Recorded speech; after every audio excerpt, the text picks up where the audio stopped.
Headlines PSCയുടെ മറ്റൊരു വീഡിയോയിലേക്ക് ഏവർക്കും സ്വാഗതം. യൂണിവേഴ്സിറ്റി LGS മെയിൻ പരീക്ഷയുടെ കട്ട് ഓഫുമായി ബന്ധപ്പെട്ട് ഞാനൊരു വീഡിയോ ഇന്നലെ ചെയ്തിരുന്നു. അപ്പോൾ ആ വീഡിയോയ്ക്ക് താഴെ വന്ന കമൻറ്റുകൾ ഞാൻ ശ്രദ്ധിക്കുകയുണ്ടായി. അതിൽ യൂണിവേഴ്സിറ്റിയിൽ ഓരോ യൂണിവേഴ്സിറ്റിയിലും എത്രത്തോളം ഒഴിവുകൾ ഉണ്ടാകും, അല്ലെങ്കിൽ ഒഴിവുകൾ കുറവായിരിക്കുമോ കൂടുതലായിരിക്കുമോ, ഇങ്ങനെയൊക്കെ ഒരുപാട് ആൾക്കാർക്ക് സംശയമുണ്ട് അല്ലേ.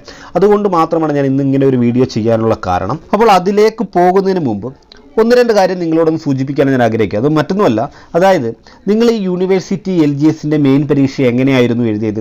അതായത് ആദ്യം നോട്ടിഫിക്കേഷൻ വന്ന് നിങ്ങൾ കൃത്യമായി പഠിച്ചു അല്ലേ, കഷ്ടപ്പെട്ട് പഠിച്ചതിന് ശേഷം പ്രിലിംസ് പരീക്ഷ എഴുതിയിരുന്നു അല്ലേ. അതിൽ പാസ്സായിട്ട്, അത് നിങ്ങൾ കഷ്ടപ്പെട്ട് പഠിച്ചു പരീക്ഷ എഴുതി നിങ്ങൾ പാസ്സായവരാണ് ഈ മെയിൻ പരീക്ഷ എഴുതിയത്. അതിനർത്ഥം എന്താണ്? നിങ്ങൾ ഏതൊരു PSC പരീക്ഷയും വളരെ സിമ്പിളായി നേടിയെടുക്കാൻ കഴിവുള്ളവരാണ്. അപ്പോൾ നിങ്ങൾ ഒരു കാര്യം മനസ്സിലാക്കേണ്ടത്, ഇനിയുള്ള അതായത് യൂണിവേഴ്സിറ്റി LGSൻ്റെ പരീക്ഷ കഴിഞ്ഞു പോയതാണ്. ഇനി നിങ്ങൾ അതിനെപ്പറ്റി ഓർത്ത് ഒരിക്കലും ഒരു ടെൻഷൻ നിങ്ങൾ അടിക്കേണ്ട കാര്യമില്ല. കാരണം ഇനി നിങ്ങൾക്ക് മുന്നിലുള്ള പരീക്ഷകൾ എന്ന് പറയുന്നത് വേരിയസ് LGSൻ്റെ പരീക്ഷയാണ്. വളരെ വലിയൊരു പരീക്ഷയാണ്. അതുപോലെ തന്നെ LDCയുടെ പരീക്ഷ വരുന്നുണ്ട്. അതുപോലെ തന്നെ സെക്രട്ടേറിയറ്റ് OAയുടെ പരീക്ഷ വരുന്നുണ്ട്.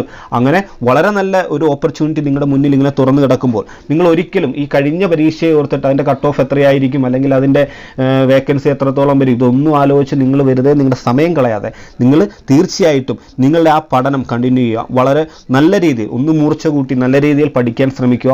ഉറപ്പായിട്ടും നിങ്ങൾ ഈ വരുന്ന പരീക്ഷ LGSൻ്റെ LDCയുടെ ഒക്കെ പരീക്ഷ, CPയുടെ പരീക്ഷയൊക്കെ വരുന്നുണ്ട്. അപ്പോൾ അതിലെല്ലാം നിങ്ങളെല്ലാവരും ഉണ്ടാകും. അപ്പോൾ നമ്മൾ ചെയ്യേണ്ടത് എന്താ? നമ്മുടെ റോള് കഴിഞ്ഞു, നമ്മൾ പഠിച്ചു, പരീക്ഷ എഴുതി, അതിൻ്റെ റിസൾട്ടിനായി കാത്തിരിക്കുന്നു. ഇനി നമുക്ക് മുന്നിലുള്ള പരീക്ഷ ഏതാണോ അതിലേക്ക് മാത്രം നിങ്ങൾ ശ്രദ്ധ കൊടുക്കുക. വളരെ കൃത്യമായി നിങ്ങൾ പഠിക്കുക.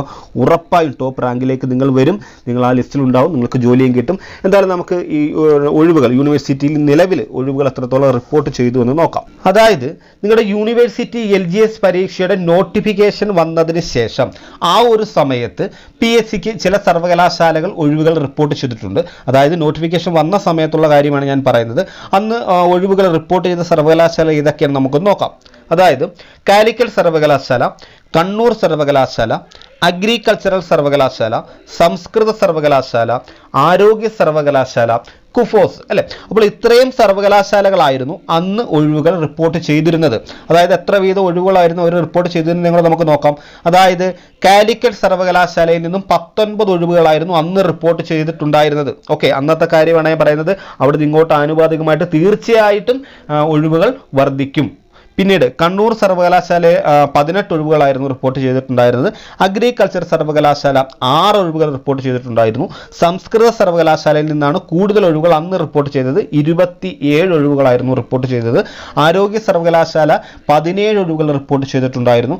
കുഫോസിൽ നിന്ന് 4 ഒഴിവുകളായിരുന്നു റിപ്പോർട്ട് ചെയ്തിട്ടുണ്ടായിരുന്നത്. അങ്ങനെ ആകെ 91 ഒഴിവുകളായിരുന്നു അന്ന് റിപ്പോർട്ട് ചെയ്തിരുന്നത്. ഏകദേശം ഒരു 5 മാസം മുമ്പുള്ള കാര്യമാണ് ഈ പറഞ്ഞത്. ഓക്കെ, തീർച്ചയായിട്ടും ഇങ്ങോട്ടേക്ക് വരുമ്പോൾ അവിടെ ഒഴിവുകൾ ഉണ്ടാകും. അത് നിങ്ങൾക്കും അറിയാം. ക്ലിയർ. പിന്നെ വളരെ പ്രധാനപ്പെട്ട ഒരു കാര്യം എന്ന് പറയുന്നത്, നമ്മുടെ കേരള സർവകലാശാലയും മഹാത്മാഗാന്ധി സർവകലാശാലയും ഇതുവരെ ഒഴിവുകൾ റിപ്പോർട്ട് ചെയ്തിട്ടില്ല.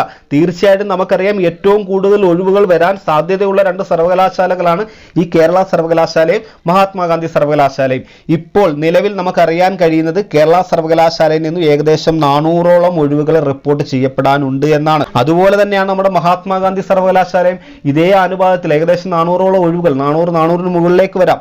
അത്രത്തോളം ഒഴിവുകൾ നമുക്ക് മഹാത്മാഗാന്ധി സർവകലാശാലയിലും നമുക്ക് പ്രതീക്ഷിക്കാം. അതുപോലെ തന്നെയാണ് ഈ മലയാളം സർവകലാശാല പോലെയുള്ള ഒരുപാട് സർവകലാശാല ഇനിയും റിപ്പോർട്ട് ചെയ്യപ്പെടാനുള്ള ഒഴിവുകളുണ്ട്. അപ്പോൾ ഇതെല്ലാം നമുക്ക് കാൽക്കുലേറ്റ് ചെയ്യുകയാണെങ്കിൽ ഒരു ഏകദേശം 1000, ഏറ്റവും കുറഞ്ഞ 1000 ഒഴിവെങ്കിലും തീർച്ചയായിട്ടും ഉണ്ടാകും. 1000ന് മുകളിലേക്ക് പോകുന്നില്ല, താഴേക്ക് വരാൻ യാതൊരു സാധ്യതയുമില്ല. സുതാര്യമായിട്ടാണ് ഒഴിവുകൾ റിപ്പോർട്ട് ചെയ്യപ്പെടുന്നതെങ്കിൽ. എന്തായാലും നിങ്ങൾ ചെയ്യേണ്ട പ്രധാന കാര്യം എന്ന് പറഞ്ഞാൽ അടുത്ത പരീക്ഷകൾക്ക് വേണ്ടി വളരെ നല്ല രീതിയിൽ പെർഫോം ചെയ്യുക, അല്ലെങ്കിൽ നല്ല രീതിയിൽ വർക്കൗട്ട് ചെയ്യുക എന്നുള്ളതാണ്. അത് നിങ്ങൾ കൃത്യമായും പഠിക്കുക. ഓക്കെ, അതുപോലെ തന്നെ വീട്ടിലിരുന്ന് പഠിക്കുന്നവർക്കായിട്ട് ഒരു നല്ല ടൈം ടേബിൾ വേണം സാറേ എന്ന് പറഞ്ഞൊരു കമന്റ് ഞാൻ കണ്ടിരുന്നു. തീർച്ചയായിട്ടും നിങ്ങളുടെ LDCയുടെ ഫുൾ ടോപ്പിക്, എല്ലാ ടോപ്പിക്കും കവർ ചെയ്യത്തക്ക രീതിയിൽ അതിനോടൊപ്പം റിവിഷനും അതിനോടൊപ്പം പ്രീവിയസ് ക്വസ്റ്റ്യൻ പേപ്പർ വർക്കൗട്ടും എല്ലാം കൂടി നിങ്ങൾക്ക് ഒരുമിച്ച് കൊണ്ടുപോകാൻ പാകത്തിലുള്ള ഒരു നല്ല ടൈം ടേബിൾ നിങ്ങൾക്ക് എന്തായാലും ഒരു വീഡിയോ ഞാൻ ചെയ്യും. അടുത്ത വീഡിയോ നിങ്ങൾക്ക് കൃത്യമായ ഒരു ടൈം ടേബിൾ നിങ്ങൾക്ക് ഞാൻ തരും. നിങ്ങളത് ഫോളോ ചെയ്യാൻ താല്പര്യമുണ്ടെങ്കിൽ തീർച്ചയായിട്ടും നിങ്ങൾ ഫോളോ ചെയ്യുക. കൃത്യമായിട്ട് നിങ്ങൾക്ക് നിങ്ങളുടെ പോർഷൻ കംപ്ലീറ്റ് ചെയ്ത് പഠിച്ച് തീർക്കാൻ കഴിയും. എന്തായാലും നമുക്ക് കൂടുതൽ വിശേഷങ്ങളുമായി അടുത്ത വീഡിയോയിൽ കാണാം. Thank you.